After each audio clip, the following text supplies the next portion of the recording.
इस वक्त हमारे साथ तमाम खास मेहमान जुड़ चुके हैं। प्रणय उपाध्याय मेरे सहयोगी न्यूज रूम से इस वक्त मेरे साथ जुड़े हुए हैं। उनका सबसे पहले मैं रुख कर लेती हूं प्रणय, और इसके साथ भी तमाम गेस्ट मेरे साथ जुड़े हुए हैं जिनका मैं रुख करूंगी, लेकिन एक क्विक रिएक्शन में प्रणय आपका लेना चाहूंगी क्योंकि हमारे साथ अश्विनी सिवाच जी हैं, मेजर जनरल संजय कुलकर्णी जी हैं, लेफ्टिनेंट कर्नल। बहुत स्वागत है सर आपका जी न्यूज पर। और प्रणय, आज के इस पावर शो से क्या मैसेज रशिया देगा? देखिए, इसकी टाइमिंग अगर देखें प्रिया आप, तो कल ही रूस के राष्ट्रपति के तौर पर 5वीं बार व्लादिमीर पुतिन ने शपथ ली है और वो एक बार फिर फुल कंट्रोल में है रशिया के। और साथ ही इस विक्ट्री डे परेड के जरिए 3 बड़े मैसेजेस देने की पुतिन कोशिश करेंगे। पहली बात ये कि इस समय न केवल रूस पर उनका पूरा कंट्रोल है, रशियन आर्मी भी वहां पर स्ट्रांग है। दूसरी बात, इस परेड के अंदर पहली बार जो है यूक्रेन के साथ जंग के मोर्चे पर जो जब्त किए गए या रूस की सेना को हासिल हुए विदेशी हथियार हैं, उनकी भी एक नुमाइश की जा रही है। यानी एक नैरेटिव बिल्ड करने की, रूसी नैरेटिव बिल्ड करने की जो कोशिश है उसको भी यहाँ करते हुए नजर आएंगे। साथ ही वो ये दिखाने की कोशिश कर रहे हैं कि कैसे दुनिया उनके साथ में है। तो ये प्रोपेगेंडा वापस मैं आपका रुख करूंगी। अश्विनी सिवाच है, मेजर जनरल हमारे साथ। सिवाच सर, मैं आपका रुख कर रही हूं। आज के इस विक्ट्री डे परेड से क्या मैसेज रशिया की तरफ से दिया जाएगा? अमेरिका के संदर्भ में भी जरा समझाइएगा। और बीते 2 सालों का जिस युद्ध का जिक्र, जिस तरीके से यूक्रेन और रशिया के बीच में वॉर जारी रहा था, यूक्रेन भी झुकने को तैयार नहीं।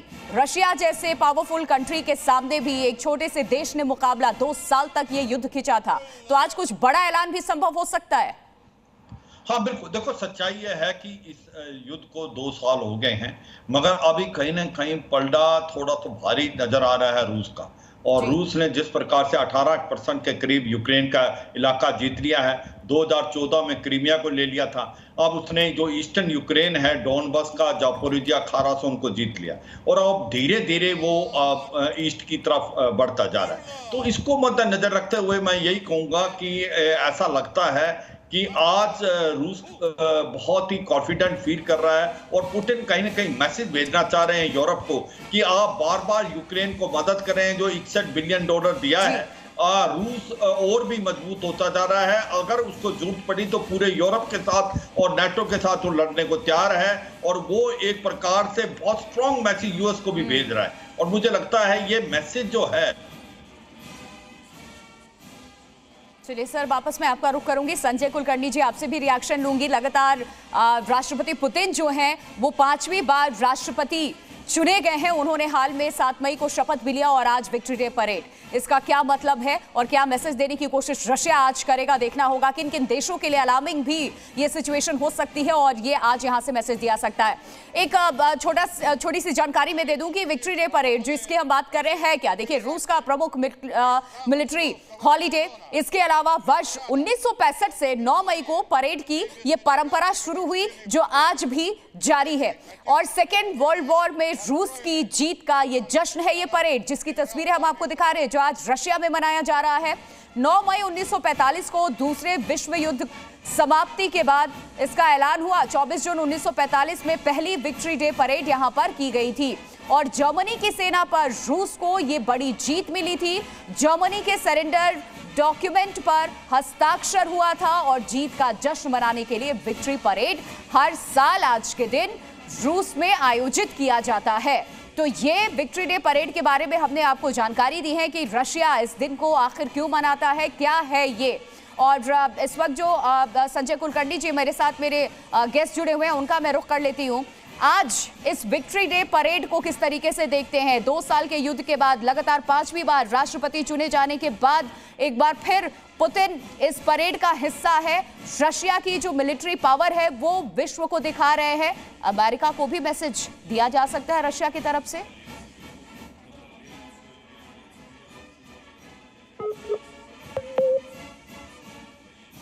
हेलो जी संजय जी, आप अपनी बात रखिए।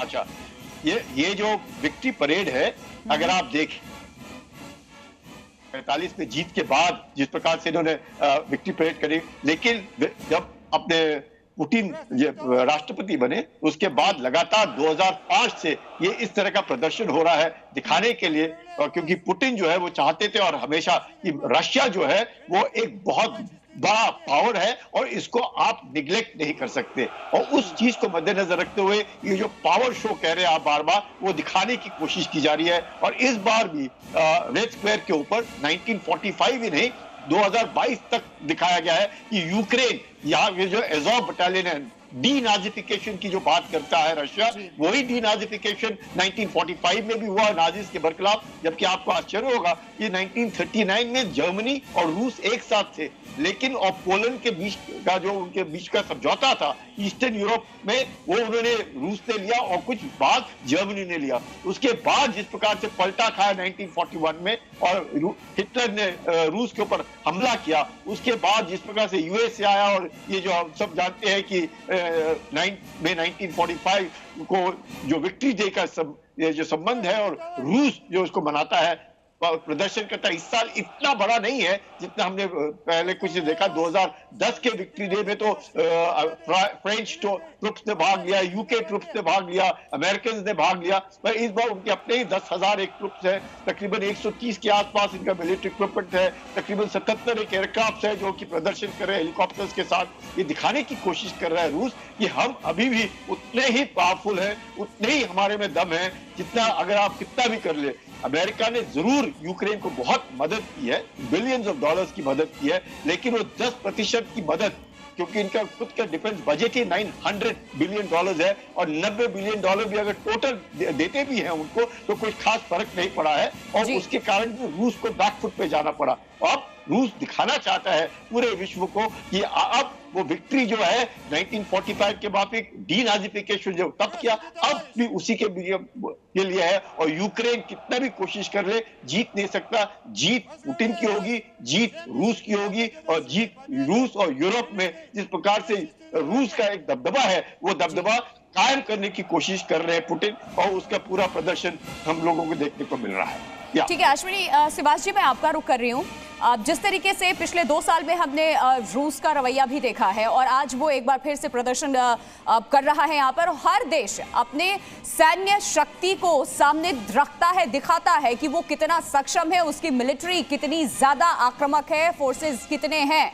लेकिन हाल के दिनों में जिस तरीके से इजराइल को हमने देखा आक्रामक होता नजर आया, वो भी खुद को पावरफुल साबित करने की कोशिश में कर रहा है। एक नहीं, एक साथ कई मोर्चों पे सामने लड़ रहा है, कई संगठन का सामना कर रहा है। हमास जिस तरीके से एंट्री हो जाती है, या फिर ईरान की जिस तरीके से हमने देखा है इराक की एंट्री हो जाती है, इसमें उन सब के बीच में रशिया का आज ये पावर शो हम बार बार इसीलिए कह रहे हैं कि यहाँ अपनी मिसाइलों की, अपने जो फोर्सेस हैं उनका यहाँ पर प्रदर्शन करने जा रहा है रशिया, जिसकी तस्वीरें हम देख रहे हैं। इसका क्या इम्पैक्ट पड़ेगा? एक तरफ इजराइल है जिसकी चर्चा आज पूरे विश्व में हो रही है, लोगों की निगाहें उस देश पर भी है। हाँ बिल्कुल, देखो एक चीज समझनी पड़ेगी कि सब ने यह सोचा था रूस इतना लंबा नहीं लड़ पाएगा। हाँ ये भी सच्चाई है, यूक्रेन जो है एक मिलिट्री पावर बहुत कमजोर है इसके मुकाबले रूस के, मगर वो यूक्रेन अभी तक टिकी हुई है। मगर ये भी समझना पड़ेगा यूक्रेन के साथ पूरी नेटो कंट्रीज हैं, अमेरिका है, मगर रूस जो है वो ऑलमोस्ट अकेला लड़ रहा है। उसको इनडायरेक्टली जो हेल्प कर रहा है वो नॉर्थ कोरिया कर रहा है, ईरान कर रहा है और किसी हद तक चीन कर रहा है। हुआ क्या है कि जो सब ने सोचा था कि हो सकता है कि जो रूस है वो उसकी मिलिट्री पावर में कमजोरी आएगी, इंडस्ट्रियल पावर में कमजोरी आएगी, इन 2 सालों में ऐसा नहीं हुआ। वो पहले तो अपने हथियार बना पा रहा है खुद, और उसने 3 टाइम उसकी इंडस्ट्री काम करी। जो मिलिट्री इंडस्ट्रियल कॉम्प्लेक्स है वो 24/7 काम कर रहा है उसका। और दूसरा उसका क्या हुआ है कि उसका जो इकोनॉमी थी जिसको सोच रहे थे कि हिट करेगी, वो नहीं हुई, बल्कि रूबल है वो और भी स्ट्रॉन्ग हो गया है डॉलर के मुकाबले।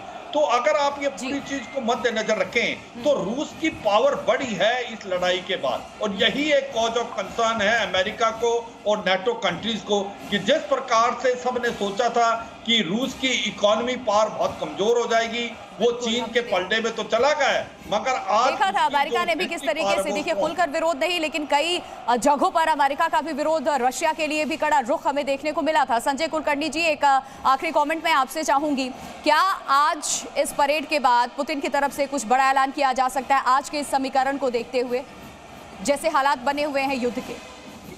कि रूस ने दूसरे महायुद्ध में 270 लाख सैनिक गंवाए। उस 270 लाख सैनिक गंवाने के बाद रूस में हर एक परिवार है जिसने उसमें भाग लिया, वो जानता है क्या है। और आज की तारीख में जो पुतिन है वो दिखाना चाहते हैं रूस को कि भाई हम लोग बहुत शक्तिवान हैं, हम लोगों को कोई बिल्कुल। रशिया उस वक्त भी ये मैसेज देने की कोशिश कर रहा था, अमेरिका के साथ भी तनातनी हुई थी। हमने देखा था किस तरीके से एक ऐसा मौका आया कि एक दूसरे के सामने खड़े हो गए। प्रणय, एक आखिरी कमेंट मैं आपसे चाहूंगी, आपके सोर्सेज क्या आप तक जानकारी पहुंचा रहे हैं इस परेड को लेकर के? देखिए, जैसा हम लगातार तमाम एक्सपर्ट्स भी कह रहे हैं, ये एक शक्ति प्रदर्शन है पुतिन का। पुतिन ये दिखाने की कोशिश भी कर रहे हैं और अगले कुछ दिनों के अंदर ब्रिक्स की बड़ी बैठक की मेजबानी वो करने जा रहे हैं। साथ ही जो इकोनॉमिक फोरम है वो भी करने जा रहे हैं। तो अपने इकोनॉमिक माइट और अपने मिलिट्री माइट के साथ में वो दिखाने की कोशिश करेंगे कि वो अलग थलग भी नहीं है। किस तरीके से इकोनॉमी चोट पहुंचाई जाए, इकोनॉमी उसकी कम हुई है और वो करने की कोशिश की गई है। लेकिन रशिया की तरफ से आज ये दिखाने की कोशिश की जा रही है कि कहीं से भी ना तो उनकी इकोनॉमी कम हुई है और ना उनकी मिलिट्री कम हुई है, वो आज भी उतने ही ताकतवर है। बहुत शुक्रिया सर, वक्त मेरे पास इतना ही था।